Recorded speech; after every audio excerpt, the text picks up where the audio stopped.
Aqui então. Bom, hoje trazemos para conversar conosco a escritora Vera Cardone. Muito obrigado, Vera. Eu que agradeço. A Vera veio falar sobre os dois livros que está lançando, A Moça do Pai e a Estética da Transitoriedade, Arthur Schnitzler e Sigmund Freud. Vera Cardone nasceu em Porto Alegre, é psicóloga clínica e mestre em literatura comparada pela Universidade Federal do Rio Grande do Sul. Em 2002, escreveu o livro Literatura Comparada e Psicanálise, em parceria com Lea Mazina. Participa da antologia Porto Alegre, Curvas e Prazeres, com o conto Dia dos Namorados. A Vera também tem publicações em jornais e revistas especializadas. Então, Vera, vamos conversar um pouquinho, não é? Uhum. 2 livros. Como é que foi? Isso foi coincidência ou foi, como se diz na campanha, de caso pensado? Foi uma coincidência em relação à saída deles neste exato momento, mas é uma produção que vem se acumulando ao longo dos anos, né? E sempre com a ideia de maturar o texto, de questionar, afinal, o que se tem para dizer que possa ampliar o universo das pessoas. Enfim, agora parece que chegou a hora, chegou um momento e... O que ficou pronto antes? Qual dos 2 livros? Eu acredito que tenha sido a dissertação, a partir da dissertação do meu mestrado, A Estética da Transitoriedade, que quando terminou estava pronta. Estava pronta. Né? Não sei, tu deste alguma mexida, assim, alguma coisa para torná-lo, digamos... Livro? Livro. A leitura final e, na realidade, tirei algumas coisas, né, que estavam mais repetitivas. Sim. Até para valer para um público maior. Um público maior e a de leitura mais tranquila, não é uma coisa tão técnica assim. Né? Bom, nesse livro, então, que nós estamos falando... tu pega 2 personalidades emblemáticas da cultura do século XIX para o século XX, né? Essa passagem de século, né? Ambos morando na mesma cidade, né? Arthur Schnitzler, né? Ambos médicos, ambos com preocupações parecidas. Havia naturalmente que Viena na época era um mosaico de culturas e de grupos, né? Ele podia viver na mesma cidade e não estabelecerem relações, né? Isso é que era um grande centro, né? Da cultura e tal, né? Um período, né? Quase que mágico, digamos assim, da cultura, e que nós devemos muito a esse momento cultural, né? Com certeza. Qual foi a tua abordagem para aproximar esses 2 nomes?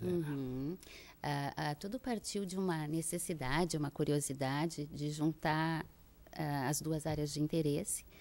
Eu parti da ideia mágica de conseguir abordar toda a literatura que Freud tivesse lido, que usa para suporte, ilustração e apontamentos na sua, então, nova ciência, na tentativa de explicar a psicanálise e o inconsciente.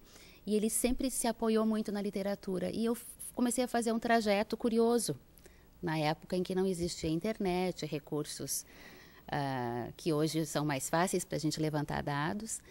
E fui, assim, mapeando a formação de leitor dele, do Sigmund Freud. E aí pensei em estabelecer uma conversa com algumas coisas contemporâneas. E fui fechando...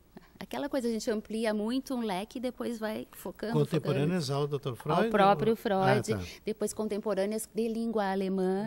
E assim fui chegando a um ponto e encontrei uma correspondência onde ele dizia que encontrava no Arthur Schnitzler o seu outro. Isso. Bom, esse foi, então... Uma carta de aniversário, né? Eu tenho registro de 2 cartas, parece que encontraram mais uma recentemente. Então, isso é... fantástico, né? O Freud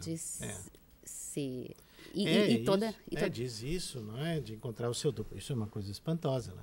E ao lado disso também aquela declaração, né, de que ele, o Dr. Schnitzler, chegava em maior profundidade, né, na alma humana do que do Freud. Do Né? que ele conseguia através da sua arte, e o Schnitzler era originalmente dramaturgo, Sim.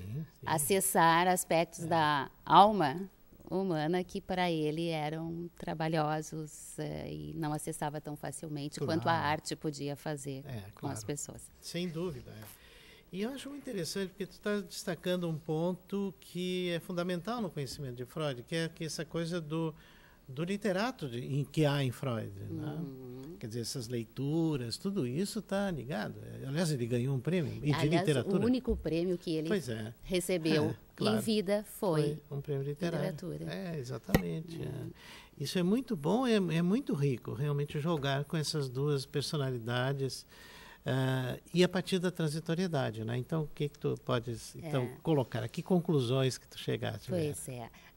O interessante é o processo que vai se estabelecendo, né? Como a gente vai abrindo leques e vai tendo que fechar com um objetivo. E eu precisava de alguma coisa que me motivasse para dar o start, assim, né? E aí eu pensei num dos textos e conversando com um amigo que é psicanalista muito querido, Jorge Almeida, sobre um texto que eu acho um dos mais belos da psicanálise, que se chama A Transitoriedade. Que é um texto onde o Freud coloca os seus questionamentos em relação à perpetuação de determinadas coisas, do desejo de perpetuação de determinadas coisas e da apreciação do instante em que elas existem. Ele passava pela guerra, o filho tinha sido convocado para a Primeira Guerra. Supõe-se que ele estivesse passeando com o Hilke, Lou Salomé, e inspirado nessa conversa, ele escreveu esse texto que eu acho belíssimo e um tratado sobre a perplexidade de viver, num momento historicamente muito difícil. Então surgiu. E isso tu encontra na obra do Schnitzler. Sim, que é o mesmo momento, né, histórico, e a literatura e a arte dando conta da vida e da finitude. Então foi essa a minha abordagem. E quais obras tu trata do Schnitzler? Bom, ele tem uma extensão grande de obras. Sim, claro. A bibliografia Nós no Brasil enorme. só começamos a ter acesso a ele a partir do filme De Olhos Bem Fechados, que ressuscitou assim um pouco da estética dele aqui nas artes através do Stanley Kubrick. Que é o Breve Romance de Sonhos. Breve Romance de Sonhos. Mas ele tem uma obra bem extensa de novelas e peças de teatro. E eu também fui fazendo aquele filtro necessário para encontrar um objeto e escolhi, então, o que mais me chamou a atenção, que eram os contos de amor e morte. Né? E fui isso também percebendo que Freud, durante a obra dele, faz algumas citações a Schnitzler, e uma delas é um conto que está no Contos de Amor e Morte. Ah, sim. A Profecia chama-se o conto.